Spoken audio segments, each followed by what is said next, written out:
Okay, picture this, right? The world outside, it's just buzzing. Demands, deadlines, decisions. It's a lot. But you're somewhere else entirely. Maybe it's afternoon, maybe late evening, time's kind of fuzzy.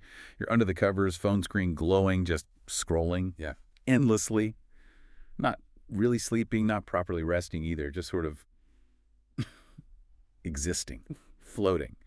And the bed has this, like, magnetic pull. It asks for nothing, zero effort. It's this perfect escape hatch when everything else feels like it wants a piece of you. Yeah, it's become incredibly relatable, hasn't it? This whole phenomenon of modern burnout. People are calling it bedrotting. Yeah. It's this choice to just stay horizontal for ages, usually because you're just utterly drained or completely overwhelmed. And it's not about being lazy, not really. It feels more like this primal retreat, from a world that's just taxed you way beyond your limits.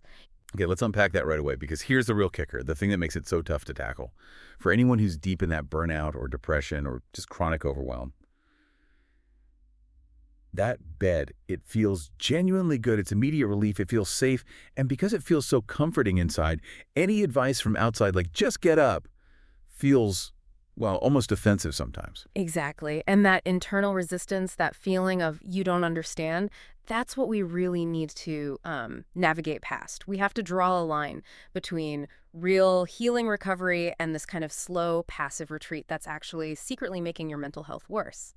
So our mission today is to give you the signals, the really clear warning signs that your coping method, this sort of effortless bliss, is morphing into a trap, that it's speeding up the very cycle you're desperately trying to get away from. Okay, so drawing that line, where does necessary rest cross over into, well, something harmful? Let's get into the retreat versus the recovery. What's fascinating is thinking about how we use the bed. A real sanctuary. It should equip you, right? Prepare you for the next thing. Now, think about a hospital bed for a second. Okay, the person's horizontal, yes. But that situation, it's temporary. And everything around that bed, the monitoring, the staff, the treatments, it's all laser focused on one thing. Yeah. Moving towards health. Battles for health are actually fought from that position. It's prescribed rest, it's active recovery. But with bed rotting, as we're calling it, that whole active recovery focus is just gone. Completely gone, yeah. Bed rotting signals a retreat. An avoidance strategy. It's not an active fight against the burnout or the depression that's got you pinned down. The bed becomes your bunker, maybe your command center, but everything you do there, scrolling, watching, snacking, it's all passive. It doesn't demand engagement with the world outside the covers. And crucially, it doesn't build any forward momentum. Contrast that with proactive things, even tiny ones. Getting outside, even for 5 minutes, doing some light stretches, feeling sunlight on your skin. Those are small acts of resistance, fighting back against that feeling of being stuck. And that's where the whole effortless part gets really sneaky, isn't it? The world demands so much. Constant productivity, always being on. So the sheer comfort of staying in bed, needing zero effort, it's totally understandable. It's like a cheap, instant mental vacation. But that effortless bliss, it comes with this compounding cost. Think of it like a stacking debt. Because too much time in that passive zone leads to real-world consequences piling up. We're talking unopened mail, dishes in the sink, emails going from important to urgent, Yeah, the practical stuff, the tasks that just kind of gather around the edges of your sanctuary, just waiting. Exactly. And as that debt stacks up, life outside the bed sheets starts to feel exponentially harder, more overwhelming. And when life gets harder, what seems like the easiest solution? Retreating further, back to the bed. The place that asked nothing of you yesterday. Precisely. That's the definition of a worsening feedback loop. It turns what started as a temporary refuge into a kind of permanent psychological prison. So if you notice things getting harder and harder and your bed feels like the only place you can handle, that's your big flashing sign. That's the signal it's time to, pick up arms again, even in a small way.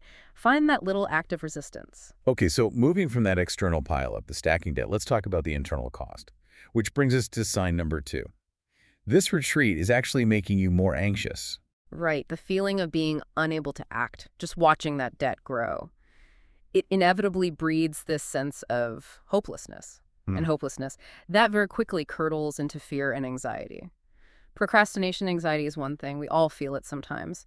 But when avoidance becomes your main way of coping, it speeds up. It becomes something much more corrosive. But here is a question that comes up.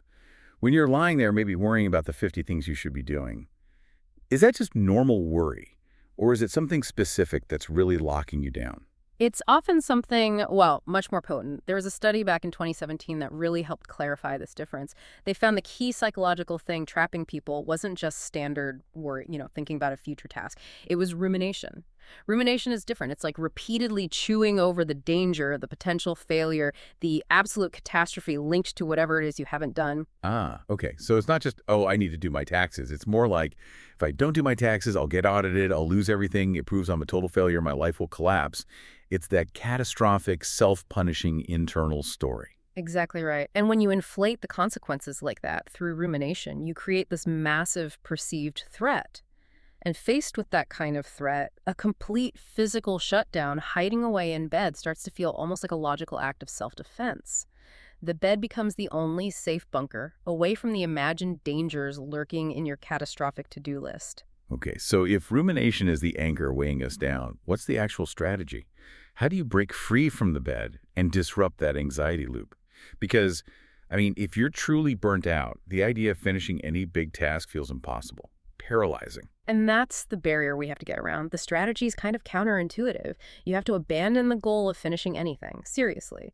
Instead, focus purely, exclusively on securing a starting point. We're not worried about how long it'll take or how many tasks are left. We just need psychological momentum, that first tiny nudge. Okay, give us a really concrete example. What does securing a starting point look like? Okay, let's say your stacking debt includes, I don't know, a difficult email, doing laundry, and maybe prepping for a work thing, focusing on the whole presentation. Way too big.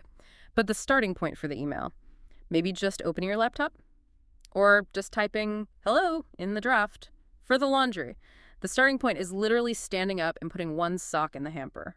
That's it. If it's paying bills, don't think about the whole budget. Just find the actual paper bills. Or find the right login password. Tiny, tiny steps. That really lowers the stakes, doesn't it? It shifts it from being this huge moral failing, I can't do this, to just a physical micro movement. I can do this tiny thing. It does. You're just securing a position, a place you can maybe come back to later. You don't have to finish it now. But you've just proven to yourself physically that the task isn't impossible. It can be started. And this applies even to those bigger, scarier worries, too, The existential stuff, is my career going anywhere? Am I where I should be? Find one thing, anything, even if it seems ridiculously small, that gives you a concrete, undeniable feeling of productivity. It starts to chip away at the anxiety that comes from total inaction. Right. So if the mounting tasks feed the anxiety, the third major cost we need to talk about is the hit to how we see ourselves. Yeah. That drop in self-esteem. We get the immediate payoff of bed rotting, the snacks, the streaming, the total withdrawal. Sounds like perfect self-indulgence on the surface. But spending long stretches with zero productivity, zero forward motion, it's incredibly damaging to your basic sense of self-worth, isn't it? Oh, absolutely. And if we look at the bigger picture, the research on just physical inactivity is stark. It's really quite unforgiving. There was a 2021 study showing that long periods of being physically inactive actually made symptoms of depression worse. It heightened stress, increased anxiety, especially for younger adults and teens. So it's like a double whammy. You've got the internal shame from not doing things, combined with a physical state that actually makes the psychological struggle feel heavier. Yes, exactly. And this connects with another finding from a 2017 study.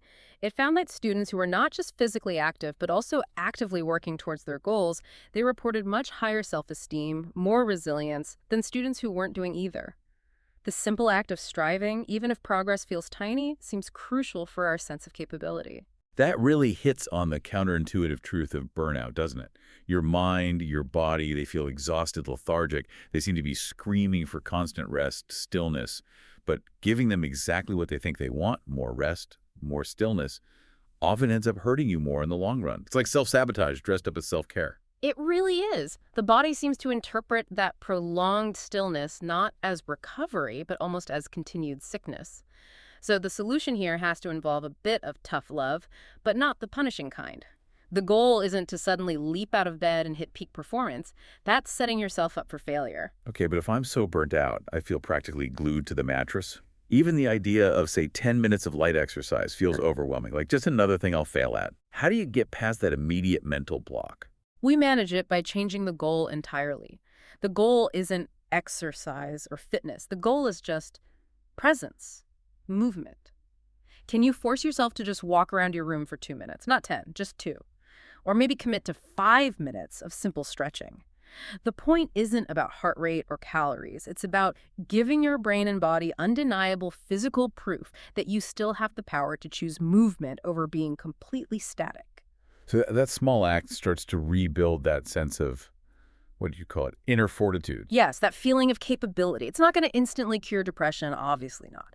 But it immediately starts pushing back against that corrosive feeling of mental decay that sets in with long inactivity. It's a physical reminder. You are not entirely powerless against the gravity of the bedsheets. And finally, let's touch on the external signs, the ones we often try really hard to ignore or filter out. Sign number 4, your loved ones are worried about you. This one gets missed so often. Because when you're deep in that isolation, you tend to feel invisible. Or you assume people don't really care, or maybe they haven't noticed how much you've withdrawn. But the people closest to you, they usually do notice the pattern. They see the shift. So if someone expresses even slight concern, maybe asks how much time you're spending in your room, or just makes a casual comment about not seeing you around, you need to pause. Really pause and listen. That outside observation might be a signal that this behavior is affecting you way more deeply than you realize. And, sometimes that concern isn't expressed very well. That makes it easier to dismiss. Maybe you have a family member who gets angry or frustrated instead of showing compassion, or friends who just stop inviting you places because you always say no. That anger, or even that silence, it's still evidence. It shows the bed rotting has taken more control than you intended, impacting your support system. It shows your mental health is visibly declined from an outsider's perspective. Yeah, and it's super tempting to just brush off family concern, right? Especially if those family dynamics are part of the reason you're feeling depressed or stressed in the first place. You think, well, they're part of the problem. Why should I listen to them criticizing how I cope? And we have to acknowledge that complexity, definitely. But the core question still stands. Is the behavior actually improving the situation? Bed rotting is highly unlikely to fix any difficult situation or complex family issues. More often, it just keeps you isolated, stuck in that bleakness. The really crucial distinction we need to keep making is between genuine self-care, maybe needing a few extra hours rest after something truly taxing, and the problem state, which is when the bed stops being a sanctuary you choose and starts feeling more like a cage you can't escape. Okay, so let's try and pull this all together for you, the learner. The comfort of bed rotting. It gives you that powerful, immediate hit of relief, no question. But that very effortlessness sets up these dangerous, self-feeding loops. The stacking debt of tasks outside the bed, the rumination anxiety that freezes you, the plummeting self-esteem telling you you're incapable. And all of these loops get harder and harder to break the longer you stay in that retreat mode. The initial urge to find refuge, it's completely human, understandable, but you have to constantly critically ask yourself about the real cost of that refuge. You are essentially trading very immediate short-term comfort for almost guaranteed long-term difficulty. So here's the final thought to leave you with. If the very method you're using to cope with your struggles, the sanctuary of the bed, starts controlling you, starts isolating you even more than the original struggles did, then who is actually winning the fight for your well-being? The goal has to be regaining control. And that starts by questioning the goodness of your sanctuary the moment it starts feeling like it won't let you leave.